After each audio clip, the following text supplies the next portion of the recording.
ఏం sir, good morning sir. నేను మళ్ళీ రవితేజన్ మాట్లాడుతున్నాను. ఆ రోజు నేను థర్స్డే పెట్టిన వీడియోకి నాకు సాటర్డే మియాపూర్ పోలీస్ స్టేషన్ నుంచి సిఐ ప్రశాంత్ గారు వచ్చి మాకు టెంపరీ రెజల్యూషన్ ఇప్పించారు. అదే రోజు ఆయనతో మేము మొరపెట్టుకున్నాం. మా వీధిలో, మా రోడ్లో ఇంకొక బర్నింగ్ ఇష్యూ ఉంది. 2 బర్నింగ్ ఇష్యూస్ ఉన్నాయి.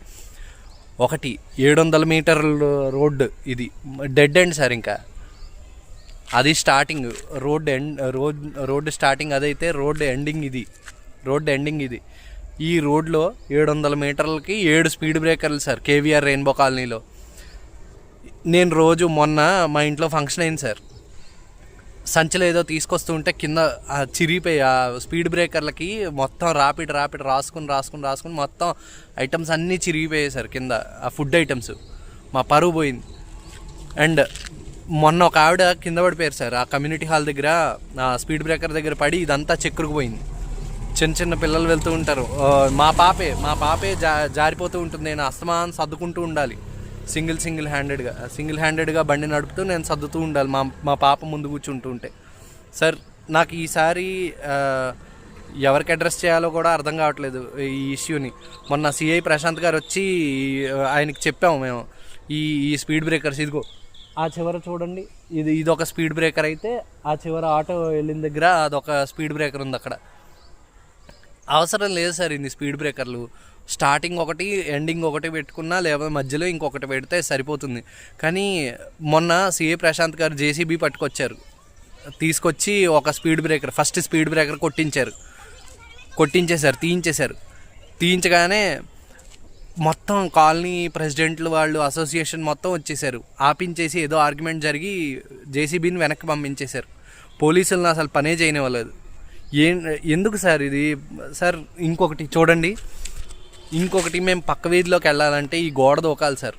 మాకు ఇక్కడ సాటర్డే మార్కెట్, వెన్స్డే మార్కెట్ జరుగుతాయి సార్. మాకు ఇంకా ఒకవేళ ఈ రోడ్డు కనుక వేస్తే మేము కంప్లీట్ అష్టదిగ్బంధనంలాగే. ఇంకా మా వెహికల్స్ ఇక్కడ దగ్గర 500 ఫ్యామిలీలు ఉంటాయి సార్. ఈ రోడ్లో, ఈ కాలనీలో 500 ఫ్యామిలీలు ఉంటాయి. ఈ 500 ఫ్యామిలీలు ఈ రోడ్డు కనుక వేస్తే వాళ్ళ బళ్ళు ఎక్కడ పెట్టుకుంటారు సార్? రోడ్డు మీద. అండ్ మేము 700 మీటర్లు నడవాలి సార్ ఆ లోపలికి. ఒకరోజు నేను కూర తీసుకొస్తున్నాను సార్ మా ఇంట్లో వాళ్ళకి. ఏదో ఇక్కడ ఈ పక్కన ఉన్న గల్లీ, ఇదిగో ఈ బిల్డింగ్ ఉంది కదా సార్, ఈ బిల్డింగ్కి నెక్స్ట్ బిల్డింగ్ నుంచే నేను తీసుకొస్తున్నాను సార్ ప్యాకింగ్. కర్రీ ఏదో తీసుకొస్తూ ఉంటే ఈ 2 స్పీడ్ బ్రేకర్ల మధ్యలో ఇక్కడే పడిపోయాను సార్. కర్రీ అంతా పోయింది సార్. ఆ రోజు మా చుట్టాలు తినడానికి ఏం లేదు, పిల్లలకు పెట్టడానికి ఏం లేదు. ఏం చేయగలను? మజ్జిగలో ముంచి పెట్టాము సార్ చపాతీలు చండాలంగా. దయచేసి ఈ స్పీడ్ బ్రేకర్ల విషయంలో ఏదో చేయండి సార్. పోలీసులను కూడా ఆపేస్తున్నారు మా వాళ్ళు. Please sir. అండ్ ఈ గోడని, ఇది ప్రైవేట్ ప్లాటే సార్. ఓనర్ వచ్చే వరకు అట్లీస్ట్ మాకు ఇది దాటడానికి కనీసం బైక్స్కి అలవెన్స్ ఇస్తే మేము ఆ రోజు ఆ మెయిన్ రోడ్కి వెళ్ళాల్సిన అవసరం పడదు సార్. మా పిల్లల్ని స్కూల్కి దింపడానికి వాటికి అవసరం లేదు. ఈ గోడ దూకే వెళ్తాం ఎప్పుడు. ఇక్కడ మాకు బైక్ యాక్సెస్ ఇస్తే చాలు. ఈ గోడకి ల్యాండ్ ఓనర్తో మాట్లాడదామంటే ల్యాండ్ ఓనర్ ఫోన్ నెంబర్ దొరకట్లేదు.